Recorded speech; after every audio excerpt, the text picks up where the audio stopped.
ఎవరు పార్టీ మారినా మారకపోయినా ఆయన ఖచ్చితంగా కారులోనే ఉంటారని చెప్పి అందరూ భావించారు. ఏం జరిగిందో తెలియదు, కారు దిగారు, కాంగ్రెస్లో చేరారు.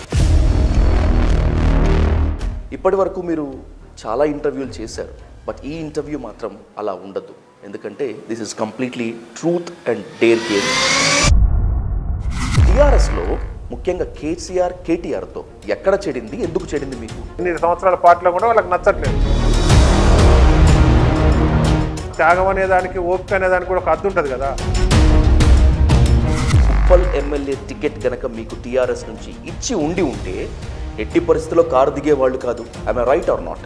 నేను ఇవన్నీ చేస్తే గదే హైదరాబాద్ మేయర్ చేసింది, ఏం చేయని వాళ్ళని కూడా గదే హైదరాబాద్ మేయర్ చేసింది. బొంతు రామ్మోహన్ అంటే తెలంగాణ ఉద్యమకారుడిగా కన్నా కూడా ఫ్లెక్సీల రామ్మోహన్. ఇలా ఫ్లెక్సీలు కట్టే మీరు పదవిని సంపాదించుకున్నారన్నటువంటి విమర్శ. కేసీఆర్ ల్యాండ్ కబ్జాల చిట్టా మొత్తం అంతా కూడా మీ దగ్గర ఉంది. ఆ చిట్టా మీరు రేవంత్ రెడ్డికి ఇచ్చారు. మీరు బీఆర్ఎస్లో ఉండి కాంగ్రెస్కి కోవట్టుగా పనిచేశారు. ఈ చిట్టాలు ఇవన్నీ కూడా ఒకవేళ బయటపడితే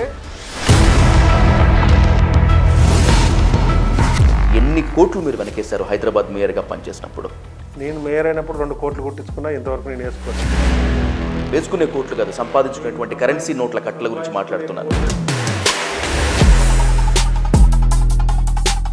గట్కేసర్ దగ్గర దాదాపు 100 ఎకరాల వివాదాస్పద భూమి ఉంది. అది మీ కబ్జాలో ఉంది. రేపు అది విచారణలోకి వస్తే ఖచ్చితంగా మీరు జైలుకు వెళతారు. కాబట్టే భయపడి మీరు కార్కి గుడ్ బై చెప్పి కాంగ్రెస్ తీర్థం తీసుకున్నారు. మాట ఉంది కదా అని ఒక విధవ లెక్క.